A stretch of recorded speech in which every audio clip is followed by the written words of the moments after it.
VIP लोग मरता है तो तुरंत मकान टूट जाता है, और एक साधारण आदमी का बेटी किडनैप हो जाता है, हत्या हो जाता है, तो उसके के लिए कोई मांग रहा था कि फिर कुछ और दीजिए।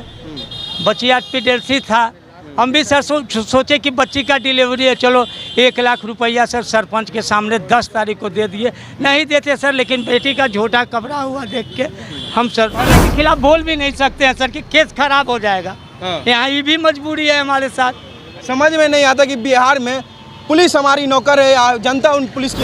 तो सर हम अपना स्वतंत्र दिए थे सर, 18-20 लाख रुपया दिए थे सर, हीरा की अंगूठी दिए, एसी दिए, फ्रिज वाशिंग कपड़ा। अभी हम मौजूद है पटना में, और जैसा कि अभी हमारे साथ देख सकते हैं चचा, और ये आखिर यहाँ पे आरजेडी कार्यालय के पास आके यहाँ पे रोक क्यों रहे हैं, तो बताइए आप यहाँ पे आए क्यों हैं?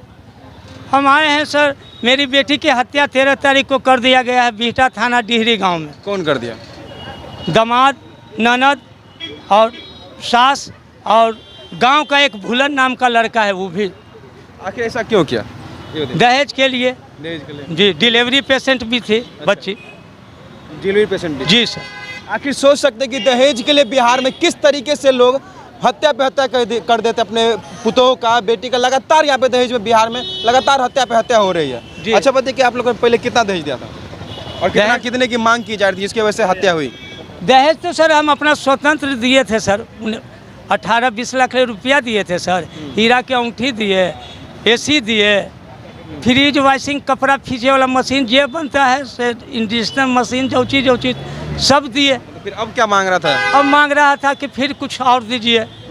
बच्ची आज पेडेल्सी था, हम भी सर सोचे कि बच्ची का डिलीवरी है, चलो 1 लाख रुपया सर सरपंच के सामने 10 तारीख को दे दिए। नहीं देते सर, लेकिन बेटी का झोटा कपड़ा हुआ देख के हम सर दे दिए, और बोले कि फिर और कुछ देंगे। देख सकते हैं कितने मजबूर बाप हैं, जो मतलब पहले तो दहेज दिए ही, उसके बाद फिर मांगे, फिर उसके बाद भी दहेज दिए, लेकिन उसके बाद भी उस व्यक्ति को शर्म नहीं हुआ कि आखिर इस बूढ़े बाप से पैसा लेने के बाद अपने इनके बेटी को मार दिया गया। और फिर क्या हुआ? फिर लाश गायब है। अच्छा, एक आप लोगों ने कंप्लेन किया? जी कंप्लेन किए। कंप्लेन किया, क्या हुआ उसका? कोई सुबह से शाम तक थाना में रहते हैं, कभी डांट के भगा दिया जाता है, कभी कहा जाता है कि यही एगो काम है, लगे हुए। शाम होता है सर, घर आते हैं तो बाल बच्चा पूछता है कि क्या हुआ, तो रोने के सिवा क्या सर उपाय है। फिर सुबह उठते हैं, करते हैं, 3 दिन बीत गया सर। देहात के आदमी हैं, लोग कहा कि पटना जाओ तो कुछ होगा, नहीं तो केसवे ख़त्म कर देगा। आखिर सोच सकते हैं कि बिहार में किस तरीके से बिहार पुलिस काम करती है कि आखिर अभी तक इनके बेटी का लाश तक नहीं ढूंढा गया बिहार में, और ये आज पटना आए हुए बिहटा से और आरजेडी कार्यालय के सामने यहाँ पर रो रहे हैं। सोच सकते हैं कि बिहार सरकार किस तरीके से और उनकी पुलिस प्रशासन किस तरीके से यहाँ पे काम कर रही है बिहार में, जहाँ पर एक बाप को यहाँ पर न्याय नहीं मिल रहा है और न्याय के लिए दर बदर भटकना पड़ता है। समझिए कि एक बेटी के लिए किस हद तक एक पिता गिर सकता है, और तो स्टार्टिंग से लेकर के आज तक ये भटकते हैं, और उसके बाद आज जब इनके न्याय के लिए आवाज़ उठाना पड़ता है अपने लिए, तो यहाँ पे इनको पटना आना पड़ता है, बल्कि इनके स्थानीय थाने से इनको न्याय नहीं मिल पाता, जिसके वजह से आरजेडी कार्यालय के पास आके इतना रो रहे हैं जिसका जवाब नहीं।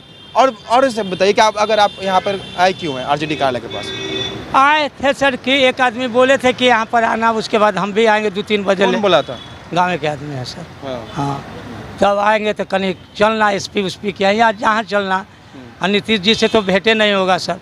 तो कोई उपाय सर, चाहे उसका मकान, वीआईपी लोग मरता है तो तुरंत मकान टूट जाता है, और एक साधारण आदमी का बेटी किडनैप हो जाता है, हत्या हो जाता है, तो उसके के लिए कोई रूल नहीं है सर। मकान क्यों देखेगा? आप बिहार में है, मालूम नहीं है? बिहार में पैसे वाले की चलती है, जिसके पास पावर है उसका चलता है। आप कौन है? आप क्या करते हैं? हम किसान हैं, इसीलिए नहीं मिल रहा।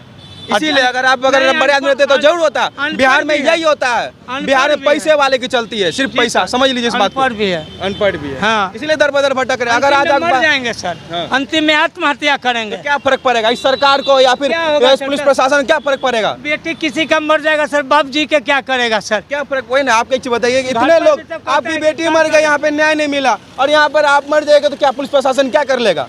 कुछ नहीं करेगा। इस यहाँ पे न्याय नहीं मिलता, आपको न्याय के लिए खुद लड़ना होगा। यहाँ पर कहाँ लड़े सर, कहाँ लड़े बोलिए सर? यहाँ किसको मार फोड़े सर, उसमें जेले जाएंगे। कल थोड़ा सर बोले थाना में सर, तो बोला कि अंदर कर दो, चुप हो गए, बाहर निकल गए।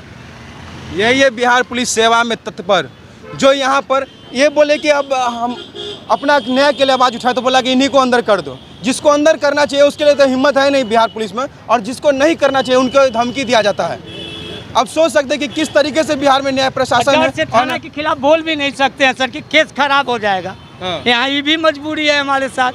समझ में नहीं आता कि बिहार में पुलिस हमारी नौकर है या जनता उन पुलिस की नौकर है। जो यहाँ पर एक पिता किस तरीके से रो रहा है, अपने बेटी के न्याय के लिए रो रहा है, अपने इंसाफ के लिए रो रहा है, और लेकिन बिहार पुलिस प्रशासन सिर्फ उनको डराने धमकाने ऊपर से डांटने का बस यहाँ पे काम कर रही है। अच्छा, एक जरा सा भी बिहार में न्याय की उम्मीद है?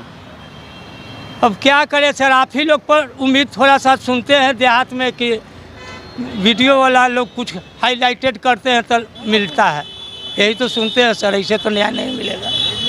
मीडिया वाले तो चलिए इस सब के बारे में आप लोग क्या सोचते जरूर कमेंट किया, और साथ में हाँ। इनके लिए न्याय के लिए आप लोग आवाज़ उठाइए, और जहां तक हो सके इनके लिए न्याय के लिए आप लोग प्रयत्न कीजिए, क्योंकि बिहार सरकार के और बिहार प्रशासन पे कितना आप लोगों को भरोसा है जरूर कमेंट कीजिए।